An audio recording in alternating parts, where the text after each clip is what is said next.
آج کی یہ محفل ایک ساتھ 11 نکاح کی اجتماعی تقریب ہے، جس کو فیمس سنجری فاؤنڈیشن کے نوجوانوں کی کاوشوں سے اور کوششوں سے منعقد کیا گیا ہے۔ ہر سال یہ نوجوان جو فیمس سنجری فاؤنڈیشن کے نوجوان ہیں، یہ کوشش کرتے ہیں، محنت کرتے ہیں اور 11 جوڑوں کا اجتماعی نکاح کا یہ پروگرام ہر سال منعقد ہوتا ہے۔ اللہ ان سارے نوجوانوں کو اپنی شان کے مطابق بہتر جزا اور بہتر صلہ عطا فرمائے۔ یہ نکاح کی تقریب ہے، بہت جلد نکاح کی تقریب کی طرف ہم بڑھیں گے، لیکن تھوڑی دیر کے لیے چونکہ موقع خوشی کا ہے اور آپ اور ہم سب یہاں جمع ہیں، دولہا اور دلہن کے خاندان کے لوگ یہاں پر جمع ہیں اور نوجوانوں کی بڑی تعداد مردوں میں بھی ہے اور عورتوں میں بھی ہے۔ اس موقع پر ایک پیغام آپ سب کو دیا جاتا ہے کہ ہمارا یہ جو گنبد و مینار کا شہر مالیگاؤں ہے، اس میں بہت سی اچھائیاں ہیں اور اچھائیاں یہاں زیادہ ہیں، لیکن کچھ خامیاں بھی ہیں جس کا ازالہ کرنا اور جس کی اصلاح کرنا یہ ہم سب کی ذمہ داری ہے۔ ہمارے شہر میں بہت سی خوبیاں ہیں، اگر خوبیاں گنائیں تو جلسہ ہی ختم ہو جائے گا، لیکن خوبیاں ختم نہیں ہوگی۔ لیکن کچھ خامیاں ہیں کہ ہم گنبد و مینار کے شہر میں تو رہتے ہیں، لیکن ہمارے اندر گنبد و مینار کے شہر میں رہتے ہوئے جو دین ہونا چاہیے وہ دین ہمارے اندر نہیں، نہ ہمارے سماجی لوگوں سے وہ دین ہمیں نظر آتا ہے، ان کی زندگی میں وہ دین کی جھلکیاں ہمیں نظر نہیں آتی، بلکہ مذہبی لوگوں میں بھی خال خال کچھ چیزیں ہیں، باقی اکثر دینی تعلیم کا وہاں بھی فقدان نظر آتا ہے۔ لوگوں کی پوری پوری کوشش اور کاوش ہے داڑیاں خوبصورت ہو، لباس خوبصورت ہو، ٹوپیاں خوبصورت ہو، لیکن اللہ کے رسول صلی اللہ علیہ وآلہ وسلم نے انسان کے بہترین ہونے کی جو نشانی بیان فرمائی ہے اس کی طرف ہماری توجہ کم ہے۔ ہر انسان سوچتا ہے کہ میں نمازیں زیادہ پڑھوں، بالکل اچھی بات ہے، اس کا انکار نہیں۔ میری داڑھی خوبصورت ہو، اس کی تراش خراش خوبصورت ہو، یہ بھی اچھی بات ہے، اس کا بھی انکار نہیں۔ ٹوپیاں ہو، رسومات ہو، یہ بھی ٹھیک ہے، لیکن اللہ کے رسول صلی اللہ علیہ وآلہ وسلم نے بہترین انسان کی جو نشانی بیان فرمائی ہے، اللہ کے رسول صلی اللہ علیہ وآلہ وسلم ارشاد فرماتے ہیں تم میں سب سے بہتر وہ ہے جو اپنے گھر والوں کے ساتھ اچھا سلوک کرتا ہے، اپنی بیوی کے ساتھ اچھا سلوک کرتا ہے۔ اللہ کے رسول صلی اللہ علیہ وآلہ وسلم نے فرمایا تم میں سب سے بہتر وہ ہے جو اپنے گھر والوں کے ساتھ یعنی اپنی بیوی کے ساتھ سب سے اچھا سلوک کرتا ہے۔ یعنی اچھا انسان ہونے کے لیے داڑیاں، ٹوپیاں، کپڑے، تسبیح، مصلے سب اپنی جگہ، اللہ کے رسول صلی اللہ علیہ وآلہ وسلم کی نگاہ میں سب سے اچھا انسان وہ ہے جو اپنی بیوی کے ساتھ اچھا سلوک کرتا ہے۔ اور اللہ کے رسول علیہ السلام فرماتے ہیں میں تم سب میں اچھا ہوں، اس لیے کہ میں تم سب سے زیادہ اچھا سلوک اپنے گھر والوں کے ساتھ کرتا ہوں۔ یعنی تم لوگ اپنے گھر والوں کے ساتھ جتنا اچھا سلوک کرتے ہو اس سے زیادہ اچھا سلوک میں اپنے گھر والوں کے ساتھ کرتا ہوں۔ آج شادیاں بہت ہو رہی ہیں، شادیاں ہوتی رہے گی، میں دعا کرتا ہوں کہ اللہ جہاں بھی شادیاں ہوں میرے آقا علیہ السلام کی پوری امت میں اللہ ساری شادیوں کو خوشیاں دے، نعمتیں دے، برکتیں دے۔ لیکن ہمارے گنبد و مینار کے شہر کا پرابلم یہ ہے کہ شادیاں ہوتی تو ہے لیکن بہت جلدی سے زگزگ تک تک بگ بگ اور بہت سے اختلافات رونما ہوتے ہیں. اس کی وجہ کیا ہے؟ چند پوائنٹ میں آپ کے سامنے رکھتا ہوں اور اس کا حل بھی رکھتا ہوں. نوجوانوں سے اور خواتین میں جو بہنیں بیٹھی ہیں ان سے خصوصی توجہ کا طالب ہوں. آپ توجہ فرمائیں تو آپ کو احساس ہوگا کہ شادیاں پائیدار کیوں نہیں ہوتی. ہاتھ کی مہندی نہیں چھوٹتی اور جھگڑا شروع ہو جاتا ہے، اختلاف شروع ہو جاتا ہے، انتشار شروع ہو جاتا ہے. کہیں پنچایت بیٹھتی ہے، کہیں پر جھگڑا ہونے لگتا ہے، پھر اللہ نہ کرے معاذ اللہ ثم معاذ اللہ کہیں کہیں تو طلاق تک کی نوبت آتی ہے. ہمارا شہر آس پاس کے علاقوں میں طلاق کے معاملے میں بھی فی الحال بدنام ہو رہا ہے. اور میں نے بہت سے شریف لوگوں کو یہ کہتے ہوئے سنا ہے کہ مالیگاؤں میں بیٹیاں نہ دینا اس لیے کہ وہاں کے لوگ طلاق زیادہ دیتے. یہ چیز میری سننے میں آئی ہے. میں آپ کے سامنے کچھ باتیں رکھتا ہوں. یہ زگزگ تک تک بگ بگ کب شروع ہوتی ہے؟ شادی کے بعد. اس وقت بہت دھیان سے سننے کی ضرورت ہے. جن کی شادیاں ہو گئی وہ بھی سن لیں، جن کی نہیں ہوئی وہ بھی سنیں، مرد بھی سنیں، عورتیں بھی سنیں، سب کی توجہ. تھوڑا وہاں چلت فرت بند کر دو، روک دو ادھر. وہ اب ادھر ہی بیٹھے جن کو جہاں جگہ ملے، اب ادھر کوئی نہ آئے. ایک بار سب درود شریف پڑھو. صلی اللہ علیہ نبی علمی والی و صحابی وبارک وسلم. صلاۃ و سلام علیک یا رسول اللہ صلی اللہ تعالی علیہ وسلم. ہمیشہ یاد رکھنا اختلاف اور جھگڑا وہاں ہوتا ہے جہاں حق ادا کرنے کی بجائے انسان حق مانگنا شروع کرتا ہے. ہر انسان اپنا حق مانگ رہا ہے، کوئی حق ادا کرنے کی کوشش نہیں کر رہا ہے. مرد اتنا سوچ لے کہ میری بیوی کا مجھ پر حق ہے اور میں نے اپنی بیوی کا حق ادا کرنا ہے. سیریل دیکھ کر کے زندگی گزارنے کی کوشش مت کرنا. اگر زندگی گزارنا ہے تو رسول اللہ صلی اللہ علیہ وآلہ وسلم کی زندگی دیکھ کر گزارو. فلموں کو آئیڈیل بناؤ گے تو بربادی ہوگی. مصطفیٰ جان رحمت صلی اللہ علیہ وآلہ وسلم کی سیرت کو آئیڈیل بناؤ گے تو پتہ چلے گا کہ ایک بیوی کی اہمیت کیا ہے. حق ادا کرو. اب بیوی کا کیا حق ہے ہم پر، پہلے اس کو سن لو. بیوی کا حق یہ ہے، اللہ کے رسول علیہ السلام جب دنیا سے تشریف لے جا رہے تھے تو دنیا سے جاتے جاتے اللہ کے رسول صلی اللہ علیہ وآلہ وسلم کی زبان پر 3 کلمے تھے، 3 جملے تھے. اللہ کے رسول علیہ السلام نے ایک جملہ، آخری حضور کی جو آخری وصیت ہے وہ یہ ہے کہ اپنی بیویوں کے ساتھ اچھا سلوک کرنا. اللہ کے رسول نے 3 جملے کہے اپنی آخری دنیا سے جاتے ہوئے ظاہری طور پہ. ایک یہ کہ بیوی کے ساتھ اچھا سلوک کرنا، ایک یہ کہ نماز میں کوتاہی مت کرنا، اور تیسرا اللہ کا نام زبان پر تھا اور اللہ کے نام کے ساتھ آپ دنیا سے تشریف لے گئے. یہ 3 جملے اللہ کے رسول علیہ السلام نے دنیا سے جاتے جاتے 3 جملے فرمائے، جس میں سے ہم نے دونوں کو فراموش کر دیا. نہ نماز کی پابندی ہماری زندگی میں ہے اور نہ بیوی کا ہم خیال کرتے ہیں. بیوی کا خیال کیسے کریں؟ آئیے اس کا حق کیا ہے. یہ جو نوجوان چھوکرے آج روزانہ ہوٹل میں کھانا کھاتے ہیں، ہوٹل میں کھانا کھانے پہ مجھے کوئی اعتراض نہیں ہے، لیکن میں کوئی چیز آپ کے سامنے رکھنا چاہتا ہوں. بیوی کا حق یہ ہے کہ جو شوہر کھائے وہی کھانا اپنی بیوی کو کھلائے. بھئی آپ تو روزانہ چائنیز کھا رہے ہو، آپ تو روزانہ اچھی سے اچھی غذا کھا رہے ہو اور بیوی سے کہہ دیا کہ تم دال چاول بنا کے کھا لو. یہ ظلم ہے. یہ ہنسنے کی بات نہیں ہے، یہ بہت سیریس لینے کی بات ہے. آپ دوستوں کے ساتھ پارٹیاں کرتے ہو، کرو، اچھی بات ہے، لیکن گھر کے لیے بھی پارسل لے آیا کرو. ہم جانے کے لیے منع نہیں کر رہے ورنہ ہوٹل والے ہمارے دشمن ہو جائیں. اگر ہو بھی جائیں تو کوئی پرابلم کی بات نہیں ہے، لیکن بہرحال یہ ہے کہ روزانہ آپ جو وہ پارٹیاں کرتے ہو تو یہ اچھی چیز نہیں ہے. ہمیں یہ حکم ہے کہ جو کھانا تم کھاؤ وہی اپنی بیوی کو کھلاؤ. جس قیمت کا لباس تم پہنو وہی قیمت کا لباس اپنی بیوی کو پہناؤ.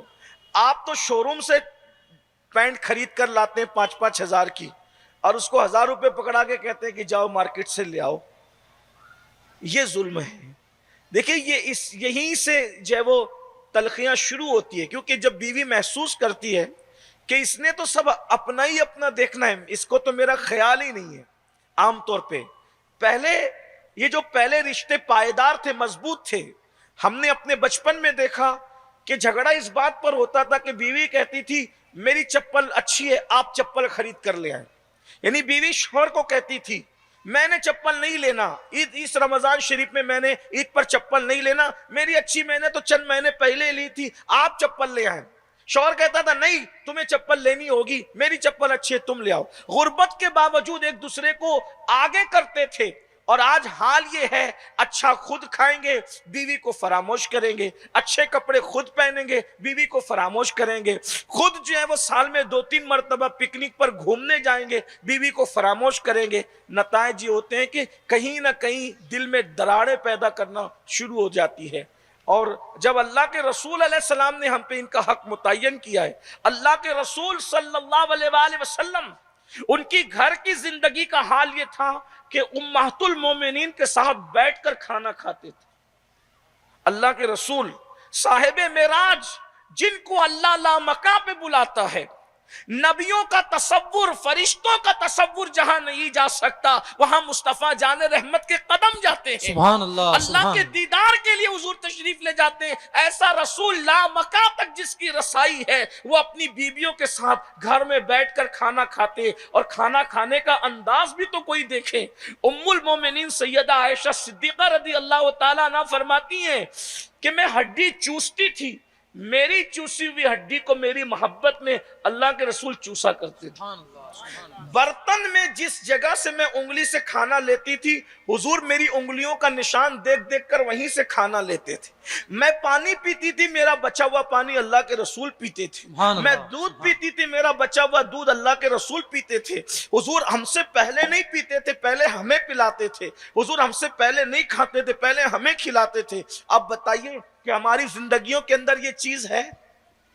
گھر کے اندر ہم جاتے ہیں تو بالکل یعنی کہ موچوں پر تاؤ دے کر کے اس کو گھور، اس کو ڈانٹ، اس کو گالی دے، اس کو تماشا کر، اس کو پریشان کر، یہ انداز میں جاتے ہیں تو گھر کا ماحول خراب ہوتا ہے.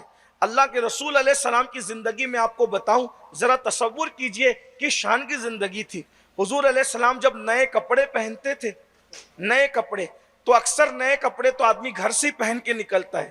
ہم لوگ نئے کپڑے پہنتے ہیں، ادھر دیکھا ادھر دیکھا، آئینے میں دیکھا اور دوستوں کے پاس جا کے کھڑے ہو گئے میں کیسا لگ رہا ہوں، ہے نا. لیکن اللہ کے رسول کی زندگی کیا تھی؟ حضور نے نئے کپڑے پہنے صلی اللہ علیہ وآلہ وسلم، اور نئے کپڑے پہن کے ام المومنین کے سامنے کھڑے ہو کر کے فرمایا عائشہ میں کیسا لگ رہا ہوں. سبحان اللہ، سبحان اللہ اللہ. اکبر. توجہ فرمائیں، اس بیوی کے دل میں کیسی محبتوں کا دریا ٹھاٹے مارے گا جب شوہر اس کے سامنے کھڑا ہو کے کہے گا میں کیسا لگ رہا ہوں. اور پھر اس کے بعد کس رسول کی بات ہو رہی ہے جس کے چہرے کو قرآن والضحیٰ کہتا ہے، وہ کیسے لگ رہے ہوں گے؟ جن کی زلفوں کو قرآن واللیل کہتا ہے وہ کیسے لگ رہے ہوں گے؟ ارے جن کے تبسم کو قرآن والنجم کہتا ہے وہ کیسے لگ رہے ہوں گے؟ جن کے چادر اوڑھنے کو قرآن یا ایھا المدثر سے تعبیر کرتا ہے وہ کیسے لگ رہے ہوں گے؟ صحابہ کے درمیان جھرمٹ مارنے کو قرآن یا ایھا المزمل کہتا ہے وہ کیسے لگ رہے ہوں گے؟ ان کے چلنے کو قرآن لا اقسم بھٰذا البلد کہتا ہے وہ کیسے لگ رہے ہوں گے؟ ان کے سفر کو قرآن سبحان الذی اسریٰ بعبدہ لیلا من المسجد الحرام الی المسجد الاقصی کہتا ہے وہ کیسے لگ رہے ہوں گے؟ وہ غصے میں آ کر کے کنکریاں اٹھا کے مارے تو قرآن کہتا ہے وما رمیت اذ رمیت ولکن اللہ رمی، وہ کیسے لگ رہے ہوں گے؟ ان کے ہاتھوں کو قرآن کہتا ہے ید اللہ فوق ایدیہم، وہ کیسے لگ رہے ہوں گے؟ لیکن ام المومنین سے پوچھا عائشہ میں کیسے لگ رہا ہوں؟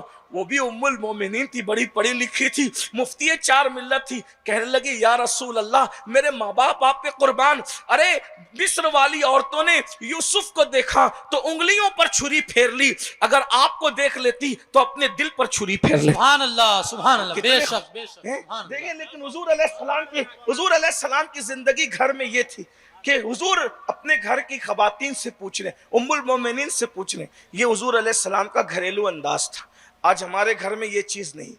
تھوڑا سا ادھر کی بھی خبر لیں، ایسی بہنوں کا بھی حال، جیسے آپ بہرا روی کا شکار ہے ویسے ہی بہنیں بھی، انہوں نے منہ چلانا ہے، انہوں نے اینٹ کا جواب پتھر سے دینا، صبر کسی کے پاس نہیں ہے. اسی طرح شوہر اگر کچھ کہہ دے تو وہ بڑھ کر کہنا ہے. اسی طرح میکے جانا ہے تو شوہر کی ساری برائیاں اور سسرال کی ساری برائیاں جا کر وہاں پیش کرنا ہے، پھر میکے میں چارجنگ ہو کر کے واپس لوٹنا ہے، اور جیسا سکھایا جائے پھر اسی کے مطابق ٹیڑھے ترچھے جواب دے کر اپنا گھر خراب کرنا ہے۔ یہ چیزیں نہیں ہونا چاہیے۔ خواتین گھر کی باتیں گھر میں رکھنا سیکھیں، خواتین گھر کی باتیں ہضم کرنا سیکھیں، خواتین شکوے کرنے کی بجائے، شکایتیں کرنے کی بجائے جو ہے وہ شکر کرنا سیکھیں۔ آئیے ایک خوبصورت سا واقعہ یاد آیا حدیث پاک کا۔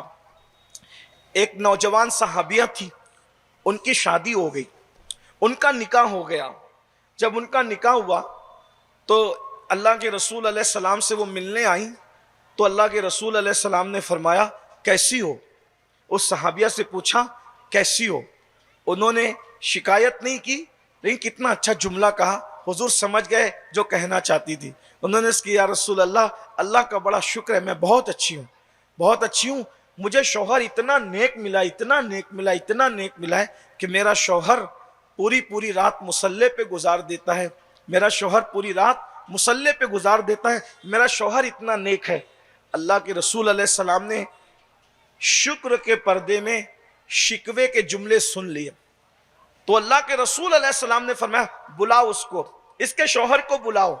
جب وہ نوجوان آئے تو اللہ کے رسول علیہ السلام نے ان سے فرمایا کیا تم مجھ سے زیادہ اللہ سے ڈرنے والے ہو؟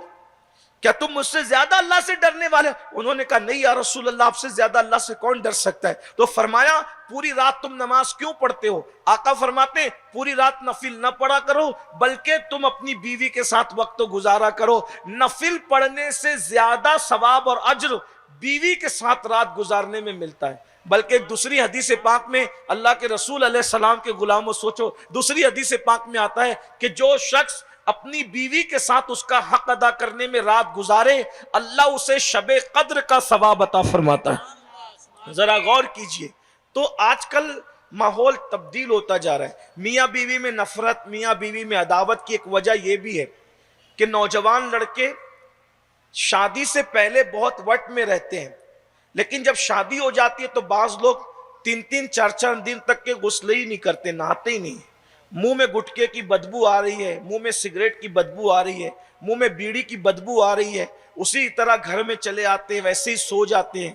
ایک بات یاد رکھنا، اچھی طرح یاد رکھنا، اگر ہم اپنی بیوی کو بنتا سورتا دیکھنا چاہتے ہیں تو ہمیں بھی اچھے سے گھر میں رہنا چاہیے، اس سے محبت بڑھتی ہے۔ ہر نوجوان عطر کا استعمال کرے، منہ کو صاف رکھے، روزانہ غسل کرے، خوبصورت بن کر رہے، باہر والوں کے لیے نہیں، گھر والوں کے لیے خوبصورت بننا سیکھیں، سنورنا سیکھیں، سنگھار کرنا سیکھیں، اس سے محبت بڑھے گی۔ ہمارے ہاں گھومنے جائیں گے تو سوریں گے، بازار جائیں گے تو سوریں گے، شادیوں میں جائیں گے تو سوریں گے، ولیمے میں جائیں گے تو سوریں گے، جلسے میں جائیں گے تو سوریں گے، باہر نکلیں گے تو سوریں گے۔ منع نہیں کرتا، کبھی گھر کے لیے بھی سنورنا سیکھو، اس لیے کہ میاں بیوی میں اس سے بھی محبت بڑھتی ہے۔ ایک نوجوان میرے پاس آیا، میرے منہ کے بالکل قریب منہ ڈال کر کے کہتا ہے کہ 6 مہینے ہو گئے میری بیوی نہیں آ رہی ہے اور وہ طلاق مانگ رہی ہے۔ میں نے اس کو دیکھا، یہ 4 جملے اس نے مجھے کہا، میرے سر میں درد ہونے لگا۔ میں کوئی جھوٹ نہیں کہہ رہا ہوں، کوئی لطیفہ نہیں کہہ رہا ہوں، کوئی ہنسنے ہنسانے کی بات نہیں۔ اس نے 4 جملے کہا، 6 مہینے ہو گئے بیوی نہیں آ رہی ہے، طلاق کی نوبت آ گئی ہے اور وہ طلاق مانگتی ہے۔ میں نے اس کو کہا وہ طلاق کیوں نہیں مانگے گی؟ تو میرے منہ کے قریب نہ کر، منہ کے قریب بات کر رہا ہے، 4 جملے کہہ رہا ہے، اور تیرے منہ کی بدبو سے میرا دماغ پھٹا جا رہا ہے، میرا سر پھٹا جا رہا ہے، وہ تیرے ساتھ کیسے رہے گی؟ منہ صاف کرنا سیکھ، کپڑے صاف رکھنا سیکھ۔ اللہ کے رسول صلی اللہ علیہ وآلہ وسلم گھر میں تشریف لاتے، پہلا کام یہ کرتے، مسواک کرتے، وضو کرتے، حالانکہ حضور علیہ السلام کو ان سب چیزوں کی ضرورت نہیں تھی۔